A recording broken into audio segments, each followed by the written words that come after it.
மக்களே, இப்போ பார்த்தீங்கன்னா, நம்ம பொள்ளாச்சிக்கு தேங்காய் லோடு ஏத்த வந்திருக்கோம். தேங்காவ பார்த்தீங்கன்னா, எல்லாம் நல்லா உரிச்சு போட்டாங்க. இன்னும் கொஞ்சம் அங்கன உரிக்கிறதுக்கு இருக்கு.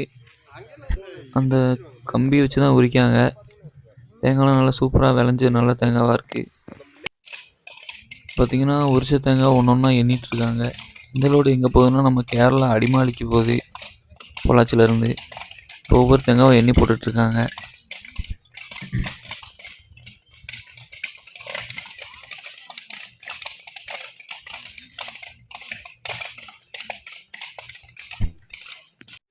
இப்போ பார்த்தீங்கன்னா, உரிச்ச தேங்காவ நம்ம இந்த சாக்குல நெறச்சு 55 கிலோ வெயிட் வச்சு தான் நம்ம வண்டிக்கு ஏத்தி விடுவாங்க. இது மொத்தம் 60 சாக்கு நம்ம வண்டிக்கு ஏத்துவாங்க 55 கிலோ வச்சு. பார்த்தீங்கன்னா, ஒவ்வொரு சாக்கா நெறச்சிட்ருக்காங்க. இப்போ ஒரு பகுதி கானம் நெறச்சு வச்சுட்டாங்க. இனி ஒரு பகுதி கானம் தான் இருக்கு.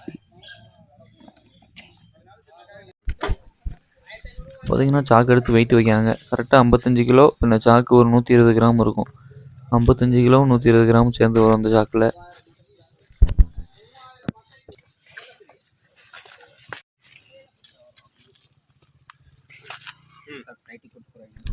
இப்போ பார்த்தீங்கன்னா, வெயிட் வச்ச சாக்கெல்லாம் தைக்காங்க. தைக்காம வண்டியில ஏத்த முடியாதுல்ல. அதனால ஒண்ணொண்ணா எல்லா சாக்கையும் தைப்பாங்க. தைச்சதுக்கப்புறம் நம்ம வண்டியில லோடு ஏத்தி விடுவாங்க.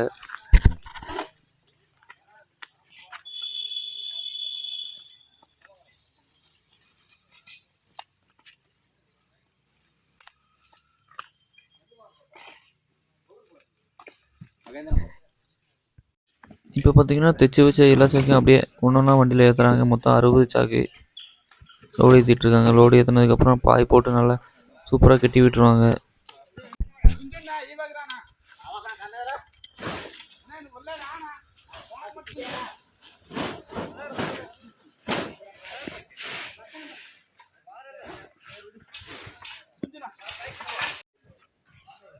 இப்போ கயர் போட்டுட்ருக்காங்க பாய் போட்டதுக்கப்புறம்.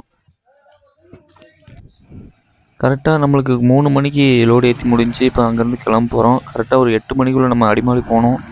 போகிற வழி மொத்தம் ஹில்ஸு. உங்களுக்கே தெரியும், சின்னாறு மறையூர் ரோடு, அதுக்கப்புறம் மறையூர்லேருந்து மூணார் ரோடு, அதுக்கப்புறம் அங்கேருந்து